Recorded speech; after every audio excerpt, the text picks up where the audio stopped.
a Cheerio, and then they taking clothes off and bleaching that material. I'm gone.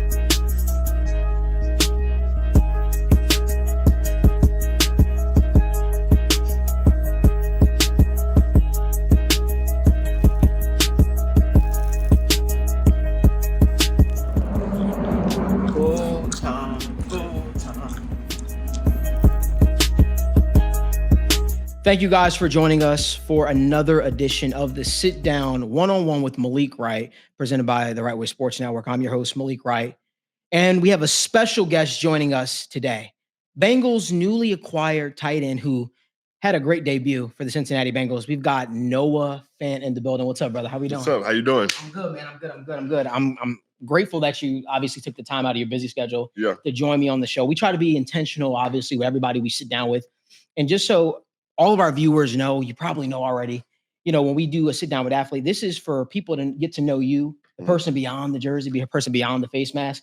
So, man, I'm excited to talk to you today, to get to learn your story, get to learn what Cincinnati Bengals fans don't know just yet about you. So let's get into it. Absolutely. All right. So you were drafted by the Denver Broncos, former first-round pick. Tell me about that whole experience, what it was like being drafted by Denver. Tell me about it. Man, it was a crazy experience. It started off with, which I didn't even know, like writing on the wall. But so I was flying out with my whole family from Omaha, and we actually had to connect. We missed our initial flight and had to fly through Denver to get to Nashville. So hindsight 2020 is crazy how that worked out. But man, being in the green room, all that stuff, it was a crazy situation. Just like you're like waiting a little bit, and it's like kind of one of those moments. But it was an amazing experience having all my family, everybody surrounding me, all the most important people to my career. And yeah, it was a blessing. So couldn't complain too much. I hear you, man. So tell me, what was it like playing in Denver? Obviously, their fan base is passionate as hell, right? But what was it like playing in Denver? Obviously, Mile High. No, it was great. Their fans, like you said, their fans are super passionate. I loved living in Denver. Denver was a great place to live. I actually still have a house there. And yeah, I loved my time there. Unfortunately, like the trade happened the way it did and everything, but yeah, we had a good time there for sure. So let me ask you this. This is a question I like to ask everybody. Sit down. What was your welcome to the NFL moment? My welcome to the NFL moment, I remember like vividly.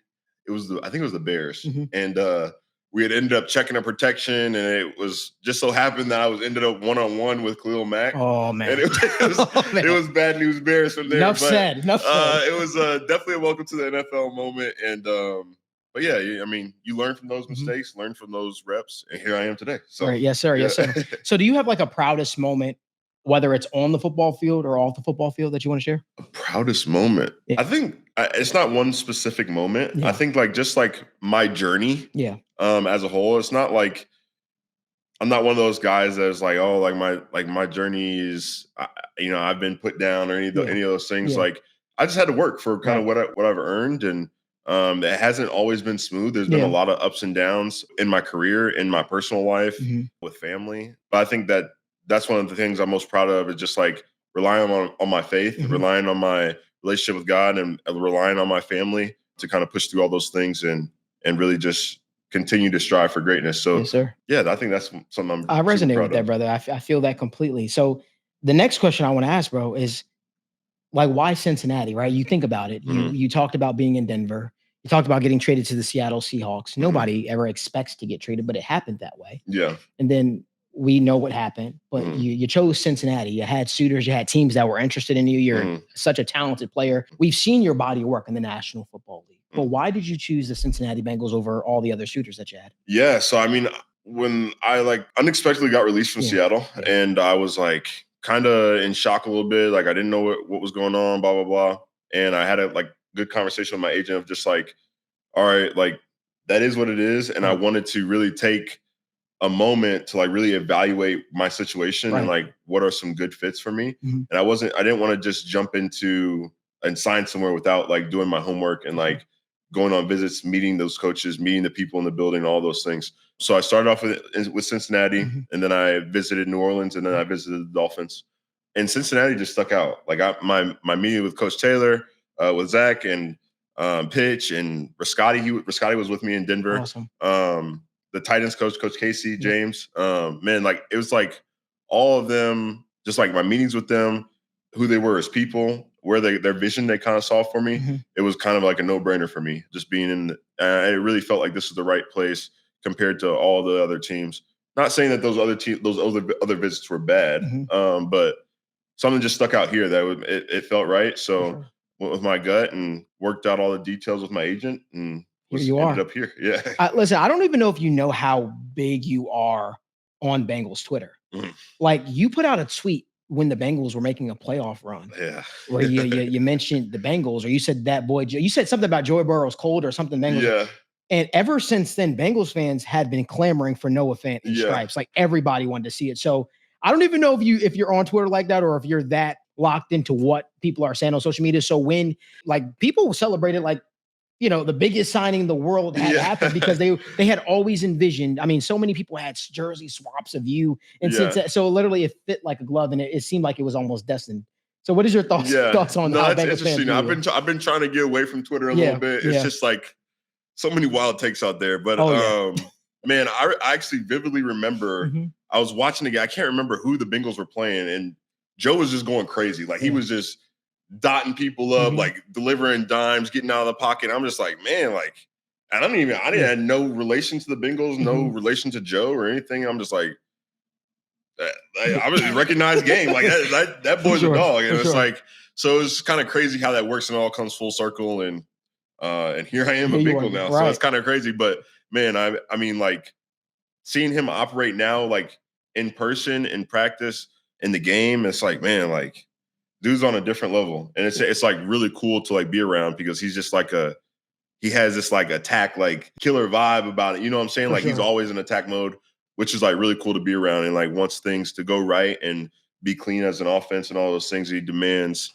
a lot of greatness from everybody around him. So it's cool to be around. For sure. Now, what is it like being in the huddle with him? Obviously, you've only spent one game, official NFL game with him so far, but what is that like? You talked about his attention to detail, but what are those moments like? It's just precise. Like the only way to like put it is just like precise, like to the point. Yeah. Like he's dialed in. Like it's just admirable to kind of be around and like and see that and be around that.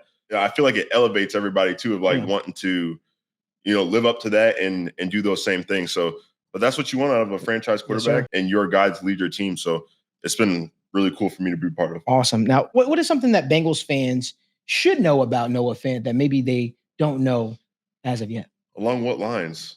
Anything. It could be any lines. Yeah, any line. What is something that you want to share with the people, right? Like in terms of, I don't know, whether things you like, maybe your certain hobbies. Like I've sat down with some people and they like cars, right? They like all, and you wouldn't expect them to be fans of cars or whatever the case. What is something that Bengals fans would? I'm a pretty simple guy. Yeah. I have a couple cars that I like, but I'm a simple dude. I like golfing. Okay. I like playing video games a little bit. What games? Call of Duty, Madden. Okay. College football is a huge thing now. But it used to be Fortnite, but not so much anymore. But the other thing is kind of like a nerdy habit of mine, which I get teased about a little bit, is just like I like to put like Lego cars together and stuff like that. Yeah. Okay. So it's just something about it is like just scratches an itch in my brain, just kind of like follow directions and seeing the final product. But that's kind of a side passion of mine that I do in my free time that helps reduce some stress. So. Man, you probably should create a channel where you're just building Legos. People like the craziest things nowadays, man. Like I didn't realize how much of a hobby people find in certain stuff, but they love that kind of stuff. I think that could be something that does pretty well. Yeah. You talked about how you like to play Madden. You think you could beat me in a game of Madden? I like to say that I'm pretty good, man. Pretty good? I'm not gonna say I use myself. Okay, I'm pretty nice with myself on Madden. I think now, especially with the Bengals and having, you got Jamar, you got T, you got Mike, you got Joe at quarterback, Chase Brown at running back. I mean, you know we're gonna have to line that up. We're gonna have to make it happen. We're gonna have to make it happen. Listen, I like my chances. Listen, I will say this. Last athlete that I called out in Madden, I got blown out. It was okay. But Yeah. You said what? Oh, I said, ooh. Yeah, I got blown out pretty bad. But I'll be all right. I'll be okay. Who was it? It was Mixon. Mixon games, man. He's a gamer. I've seen that before. Yeah. I was not prepared. Now, to my defense, it happened while we were doing the interview. Okay. So I wasn't expecting that, but it happened while we were doing the interview. But I would love to play you in Madden and see what's what, man. For sure. We'll make it happen. We'll make it happen. So no, I got to ask you this, man. We talk about people's passion. We talk about what drives people. What is your why? When someone meets Noah Fant, they say, Noah, what drives you each and every single day? You talk about striving for greatness, right?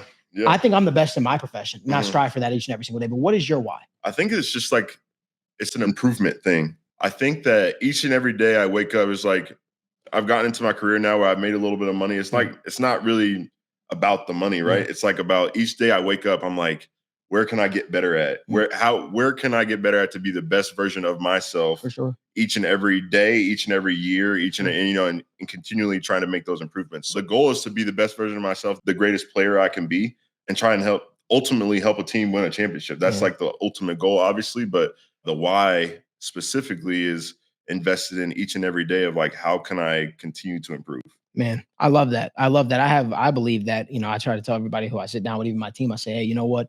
Each and every single day, I believe that, you should be in competition with yourself. Absolutely. Right. Because I think if you look at somebody else and you say, hey, I'm trying to beat that person out, well, then you put that person on a pedestal. Yeah. And then once you finally do that, well, then what's next? Right. But if you're in competition with yourself each and every single day, there's a limitless growth that's going to take place. Right. For sure.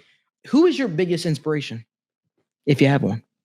That's a tough question because I have very close relationship with both of my parents. Unfortunately, my mom passed away. Sorry to hear that. 4 or 5 years ago now.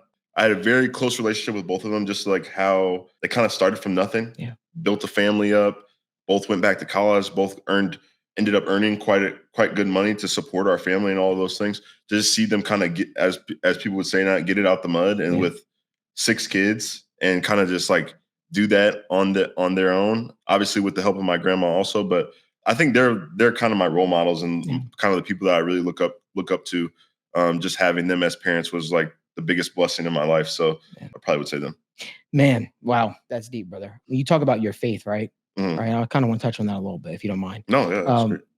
How has your faith shown throughout your career? What is a moment that you look at and you say you needed to lean on your faith the most?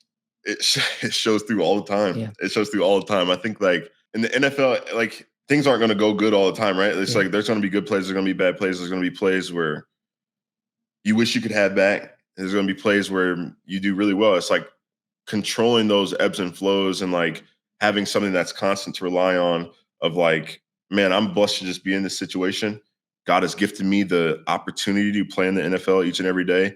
He's gifted me with the abilities that I have to be able to put those on display for his glory, for his greatness. So it's one of those things that you touch back on every day of man, what a blessing it is to be here. And I want to take advantage of this opportunity to continue to further his kingdom. That's something that sticks close to me and that was instilled to me and by my parents and our family. And I try to live by that on the daily. Man, I love that, brother. I love that. Appreciate that. So what is something you want people to say about Noah Fant when it's all said and done? You hang up the cleats, you put away the gloves. What is something that you want people to say about you or remember about you? I think it would be 2 things first of all, he was a great teammate, a great person, great, on and off the field. I try to develop really great relationships with my teammates just to be a guy that they can count on, again, on the field and off the field. And then just a guy that was willing to always strap it up and put it out there, lay it out all on the line in the pursuit of winning, the pursuit of greatness. So if I can accomplish those 2 things and people view me as that, my friends and my teammates view me as that, then it's all good. So your debut just took place. You got a touchdown. That was great, right? That was great. That was a great feeling, scoring a touchdown first game with the Cincinnati Bengals.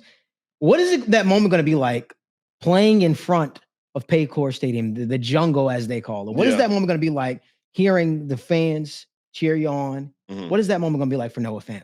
It's going to be awesome, man. I've only played here once. I think it was in my career with the Seahawks. And man, I tell you, the fans are great here.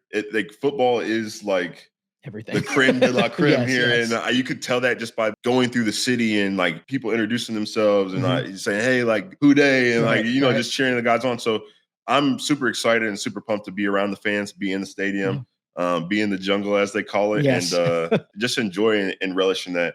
And yeah, I mean, I'm excited. I'm pumped.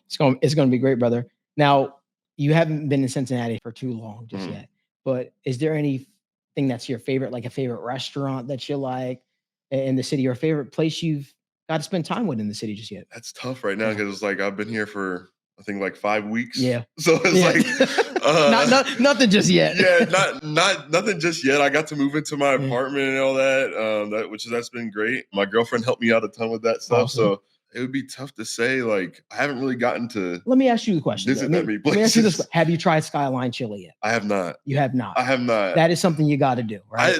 People are very passionate about Skyline here. I just feel like it would have me in the bathroom for a little while. Yeah. But I don't know. Well, I'll have to try it for sure. Man, I'm telling you. So you have the Gold Star argument, and you have Skyline. Cincinnatians. I'm not from here originally. I'm from New Jersey. Okay. They don't play about the chili, man. Yeah. They are passionate. They are a passionate group about their cheese conies, the whole 9 yards. Yeah. But there's a lot to do in Cincinnati, right? Yeah. I don't know if you're into museums or aquariums, but there's so much to do. Like they have the Newport on the Levee Aquarium. That is pretty awesome. But Cincinnati is a great place, man. And I heard the zoo is good here. I haven't been yet. I've been living here since 2022. I've not been to the Cincinnati Zoo. Apparently, it's one of the best zoos in the entire world. Yeah, so, we're definitely gonna have to visit it, man, for sure. But listen, man, it was such a pleasure and honor to have you on the show, bro, to talk to you. You have any last message for Bengals fans for the remainder of the season? I'm excited. I'm excited to be here. Obviously, week 1, we got the win. That's huge. 1-0. Obviously, we have a lot of places that we can improve on as a team and as an offense. But I'm just excited to be here and happy to contribute as much as I can to get wins and to be on the path to a Super Bowl. That's the goal. So, 𝗦𝗣𝗢𝗚, man. Well, I think I speak for all Bengals fans, man, when I say welcome to Cincinnati, brother. It was great sitting down. Appreciate you, man. Yes, sir. Yes, sir. So if you guys do us a huge favor, give this video a like, subscribe to the channel, turn on post notifications so you guys don't miss when we go live or when we upload content from TWSN Studios.